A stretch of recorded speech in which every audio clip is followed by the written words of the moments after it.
let's finish our run cycle. So all we need to do now is add follow through to the wrist and then check our work. Let's go ahead and show our curves, and we'll start with the right wrist. So we need to simply make sure that we offset the animation just one frame from the forearm. So instead of frame 3, let's go to frame 4.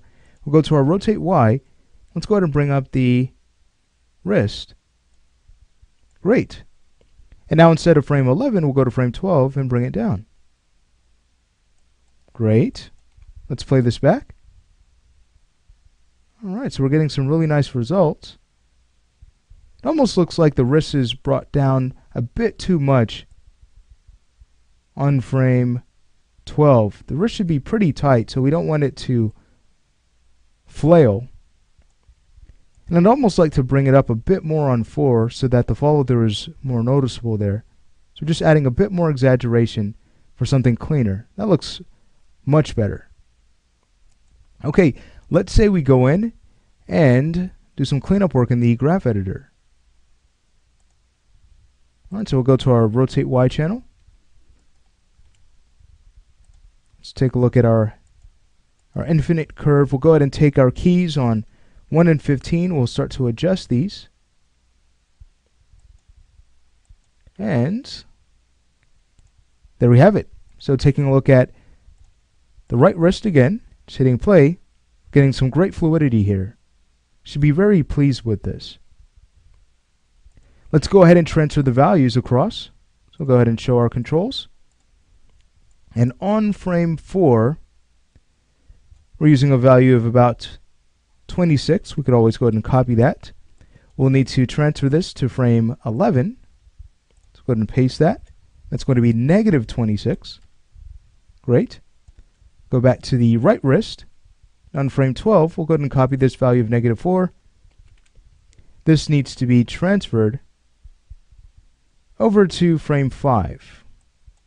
So we'll go ahead and select the left wrist, select frame 5, paste, and that's going to be positive 4.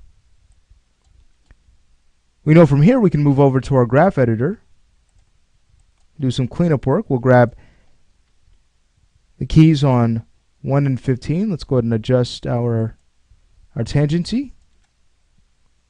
Great. I might go ahead and bring these keys up a bit more to smooth this out. And that's it. The wrists are complete. Excellent. So I'd say we have a great run cycle here. I don't think that there's much to clean up. If anything, I think we could add a little bit more rotation to the hips so that this area doesn't feel so stiff. So we can loosen it up a bit. Let's go ahead and do that. We'll go to our controls. We'll go ahead and select the hips. And here's how this works. So once a foot plants, the hips are going to rotate towards the direction of the foot that is raised. So it's almost like a pillar. With this foot being planted, what would happen to the pillar if there was no support on the opposite side? It's going to tilt to that side and then eventually fall in that direction. So that's what we want to do here. So in frame 5, we'll go ahead and rotate the hips down. Not much. And that's in the z-axis. And now looking at this value here of about 5 or so, I'll go ahead and copy that. And we'll transfer this to 12. Paste the value in, and we're using the reciprocal, so that's about negative 5. Now we can go ahead and do some cleanup work. We'll go to our rotate z-axis, go ahead and frame the animation. Let's go ahead and adjust our tangency. And there we have it. All right, so now the body should move a bit more fluidly. Really exciting stuff. Take a look at that. That's really cool. All right, so this is our run cycle. We have learned a lot about techniques, ways we can add weight, ways we can manage our animation. We've learned how to check for arcs. We've learned how to copy and paste animation to save a lot of time. We also have taken a look at a really neat and simple mirroring tool that we can use for our IK arms and legs. So we sure have learned much throughout this series.